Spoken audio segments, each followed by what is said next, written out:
अस्सलाम वालेकुम my YouTube family, क्या हाल है? सब ठीक है? उम्मीद करती हूँ कि सब ठीक होंगे और खैरियत से होंगे।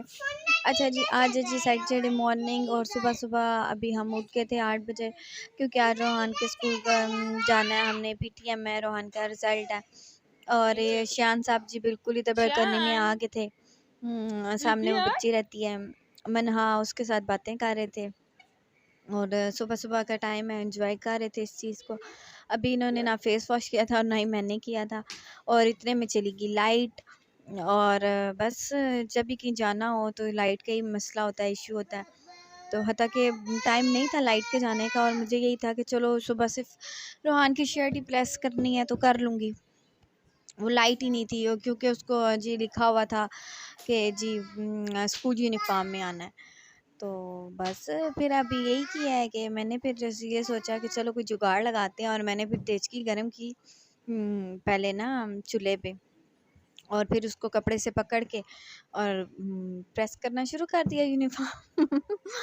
और यकीन माने कि इतना अच्छा यूनिफ़ॉर्म प्रेस हुआ। ये है कि थोड़ा आपका टाइम लगता है ज़्यादा, कि अगर वैसे आपको 2 मिनट लगते हैं शर्ट प्रेस करते हुए, तो वैसे थोड़ा ज़्यादा टाइम लगता है, लेकिन आप ये देख सकते हैं कि कितनी अच्छी शर्ट प्रेस हुई है। ये है कि आपने ना कोई भी एक्स्ट्रा कपड़ा पास रखना है। देखिए जब कोई गरम आप करके लाओगे, तो पहले आपने ना उस कपड़े के ऊपर ऐसे थोड़े साफ़ कर लेनी है, ताकि वो अगर कोई कालख वगैरह लगती है तो वो आपके कपड़ों पे ना लगे। और यहाँ पे बच्चे रेडी हो गए थे और रूहान का आप यूनिफ़ॉर्म देख सकते हैं कितना प्यारा प्रेस हुआ हुआ है।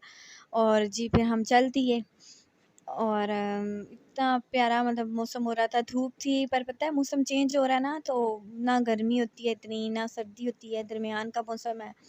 तो इस टाइम बच्चों को भी नहलाया था, खुद भी नहाए धोए हुए थे, तो वो फिर ठंडी-ठंडी हवा लग रही थी। इतना मज़ा आ रहा था। और शयान क्योंकि जल्दी उठ गया था, शयान के आम तौर पे रूटीन नहीं है इतनी जल्दी उठने की ना, शयान 10 के बाद ही उठता है। तो आज शयान 8 बजे उठ गया था। तो इसलिए इस टाइम रोहान, जब मैं ये बना रही थी क्लिप, तो शयान मेरी गोद में सो रहा था और ये रोहान के बाल हैं जो कि नज़र आ रहे हैं उड़ते-उड़ते हवा में। मेरे बच्चे की ज़ुल्फ़ें प्यारी सी चमकती हुई। तो हम पहुँच गए थे जी रोहान के स्कूल के पास ही, और इतना ज़्यादा रश था क्योंकि ये टाइम होता ही ऐसे है। और सैटरडे को आज इसके सारे मतलब पूरे स्कूल का रिज़ल्ट अनाउंस होना था, तो सारे बच्चे जो सा ना वो अपनी मदर्स के साथ और पेरेंट्स के साथ आ रहे थे। और मुझे तो अपना टाइम याद आ गया रोहान के स्कूल को देख के ना। एक टाइम था हम भी स्कूल जाते थे और इतना मज़ा आता था। और यहाँ सर सैयद चौक में ही मेरा कॉलेज था जहाँ पे मैं पढ़ी हूँ। तो अंदर गए तो बच्चों ने इधर-उधर भागना शुरू कर दिया और पापा अब थोड़ा समझा रहे थे कि जी तरीके से बैठना है। ये देखिए ये शियान साहब को, इन्होंने भी बाहर निकल के एंजॉय करना शुरू कर दिया था, क्योंकि अभी क्लास में एक और पेरेंट्स बैठे हुए थे, तो हम बाहर अपनी बारी का इंतज़ार कर रहे थे और शियान इधर से बच्चों को देख रहे थे खेलते हुए, फुल एंजॉय कर रहे थे। और मैं यही कह रही थी कि पुत्र टेंशन ना लै, 4-5 साल बाद ना तेरा भी यही हाल होसी।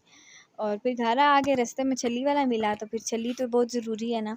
एक तो ये है कि बच्चों को पसंद बहुत है और फिर मैं इसलिए ले देती हूँ कि चलो जी सेहत के लिए भी अच्छी है। और शिहान ने एक तरफ से खा ली थी, वो मुझे वापस दे रहा था कि ये ख़त्म हो गई है।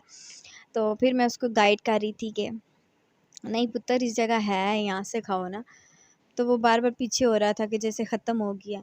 तो अब जब देखेगा ना कि है तो फिर पकड़ लेगा अपने मज़े से। अब फिर उधर से ही खा रहा है, फिर समझेगा नहीं है।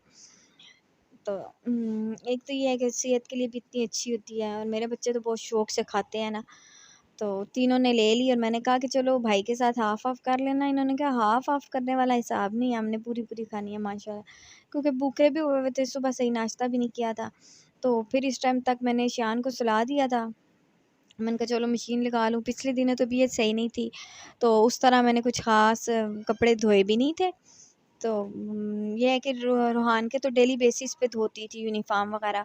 और कुछ लोग तो ये होते हैं हफ़्ते में 2 दफ़ा मशीन लगाते हैं, मैं तो हफ़्ते बाद 1 ही दफ़ा लगाती थी, क्योंकि इस वजह से पानी का इश्यू होता है, टैंकर का पानी आता है, हर हफ़्ते बाद 1 टैंकर डलवाना पड़ता है।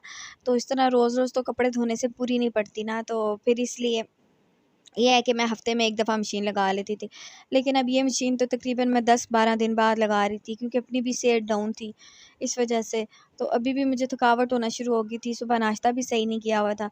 तो बच्चे अपनी छली खा के मोबाइल देख रहे थे, शियान सो गया था, तो मैंने कहा चलो मैं थोड़ा बहुत ना अंगूर वगैरह खा लूँ, कुछ जो भी फ्रूट घर में पड़ा हुआ है वो खा लूँ।